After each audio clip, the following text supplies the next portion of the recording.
Hello everybody, Jim Messina is my name in case you haven't seen me before. I'm a vintage drum collector. Actually, I'm kind of a nutty enthusiast, but I like to put up videos of interviews of famous collectors that I've met from the Chicago show, and I like to just talk about vintage drums, collectible drums, and some of the things that I have in my collection.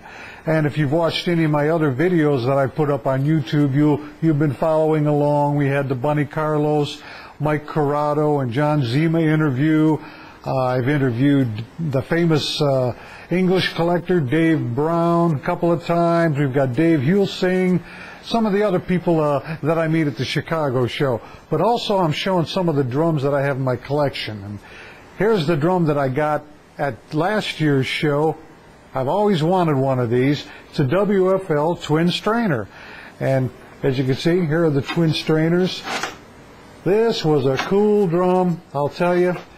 It's got the Keystone badge, but what's important about this badge is that it's the lighter badge, which is very rare. It makes this drum very rare and a hot collectible. I'm glad I finally got one, and that it was this one that I got.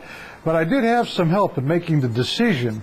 I was watching it all day. It was at Steve Maxwell's booth, and I have some footage of me talking it over with him, and I had some help from Dave Brown and Mike CUROTTO, and maybe we'll cut to that and show those guys helping me out there. Well, you can see the deal going down. Hold on a minute. Be right back.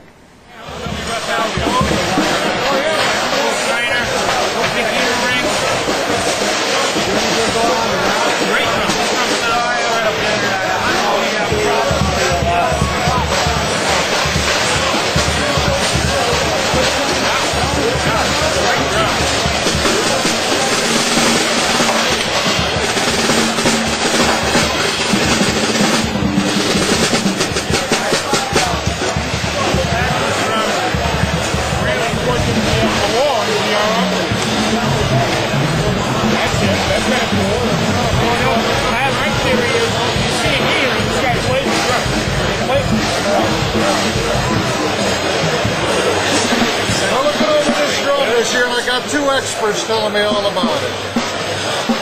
There's a key holder. There's a key holder. Yeah. That's all I'm saying. What's this thingy? What's that thingy? It's a chrome dipstick. That's me. I get that. Well, I'm honestly say I had some good advice from those guys, and I did take their advice, and here's the proof right here. Beautiful drum. It's in great shape. It's got a switch back here. Don't know if you can see it, but I thought that was kind of cool. That was for a heater switch. Never seen that before. This really is a unique drum. I'm glad I have it in my collection. Those guys steered me right. Finish is really beautiful. I'm telling you, I don't know what I'm going to see this year, but it's getting better and better. That's what's good about the Chicago show. You got the cream of the crop there.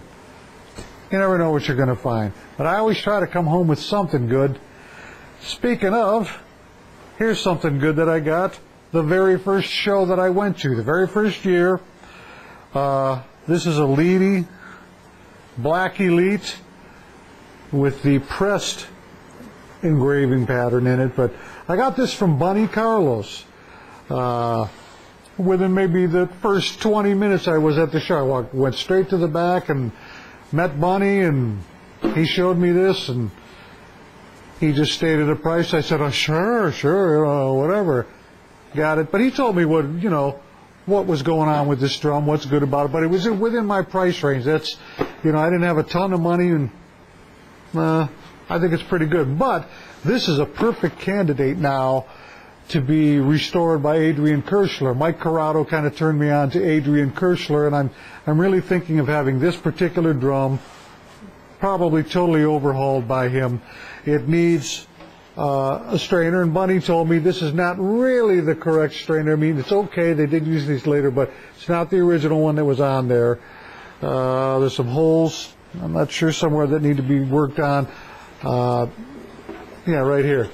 But Adrian kind of worked out the whole deal. He's going to do a new strainer for me. He'll redo the black nickel finish. He can do the knobby gold. He can do everything you want. Adrian Kirschler, he's over in Italy now. And this is just another fine thing that I got from the Chicago show. It's worth it. You should go.